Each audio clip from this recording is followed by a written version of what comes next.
गुरुचरित्र अध्याय 14 मराठीमध्ये।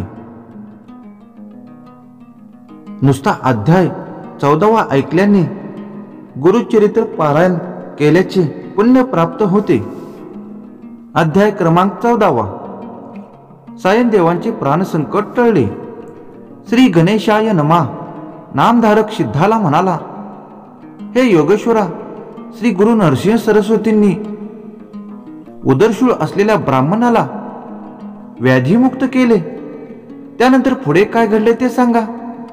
सिद्ध म्हणाला, श्री गुरूंनी सायनदेवांची सेवा स्वीकारली। त्याचा भक्तिभाव पाहून ते प्रसन्न झाले। त्यांनी त्याला तुझा वंशात उत्तरोत्तर गुरुमंत्र जन्माला येतील असा आशीर्वाद दिला। सायनदेवाने त्याच्या वरदानाला वंदन केले व म्हणाला, गुरुदेव, आपला महिमा अगाध आहे। तुमच्या आशीर्वादाने माझ्या वंशात भक्तीची परंपरा अखंड राहो। माझ्या वंशांना हे लोकी सर्व प्रकारची सौख्य लाभो, त्यांना सद्गती प्राप्त हो। पण सध्या मी अतिशय बिकट परिस्थितीत आहे। मी ज्या यम यातनेकडे आहे ती भोगत आहे। ज्या यवनाकडे नोकरी करतो तो अत्यंत क्रूर आहे। तो दरवर्षी ब्राह्मणांना घात करतो। आज त्याने मलाच मारायला ठरवले आहे। मी त्याच्याकडे गेलो की माझा घात निश्चित आहे। मग आपले वचन खरे कसे होणार? तेव्हा श्री गुरूंनी आपला वरदहस्त त्याच्या मस्तकी ठेवला व म्हणाले, सायनदेवा, चिंता करू नकोस। निश्चिंत होऊन त्या यवनदेवाकडे जा। तो तुला सन्मानाने परत पाठवील। तू येईपर्यंत मी इथेच थांबणार आहे। तू माझा भक्त आहेस।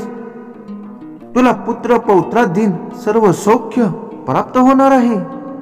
श्री गुरूंनी अभय दिले आणि सायनदेवांची काळजीच मिटली। तो यवनदेवाकडे गेला।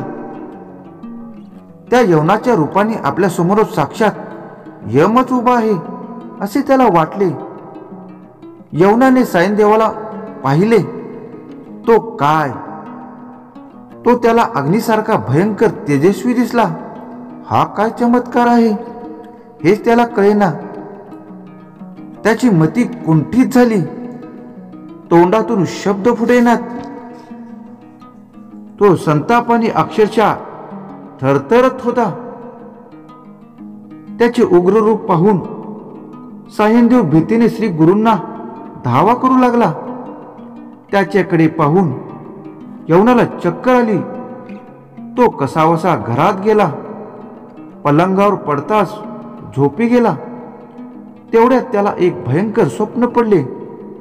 त्याच्याकडे एक तेजस्वी ब्राह्मण शस्त्रघात करून त्याच्या शरीराचे तुकडे तुकडे करीत आहे असे दृश्य दिसले। तो दचकून जागा झाला। त्यावेळी त्याच्या हृदयातून प्राणांतिक कळ येत होत्या। तो घाबरला। त्या ब्राह्मणाचा घात केल्यास आपलाही मृत्यू अटळ आहे हे त्याच्या लक्षात आले। त्याने धावत जाऊन सायनदेवांचे पाय धरले। तुम्हाला येथे कोणी बोलावले? कृपा करून आपल्या घरी जा असे म्हणून त्याने वस्त्रे व आभूषणे देऊन निरोप दिला। प्राणसंकट टळले होते। सायनदेव गुरूंना भेटण्यासाठी आतुरतेने धावत नंदी तीरी गेला। कृतज्ञतेने त्याने त्याचे पाय धरले। यवनदेवाकडील वृत्तांत सांगितला। त्याचे हृदय अक्षरशः गलबलून गेले होते। तो म्हणाला, गुरुदेव, आपण माझे रक्षण करते आहात। आपल्या कृपेने मला जीवदान मिळाले। आता तुमची सेवा हाच माझा धर्म।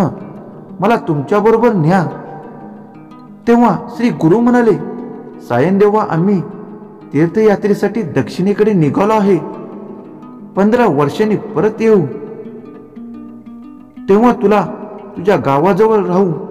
त्यावेळी तू मुलाबाळांसह मला भेटायला ये। आता तू घरीच राहा, सुखाने संसार कर.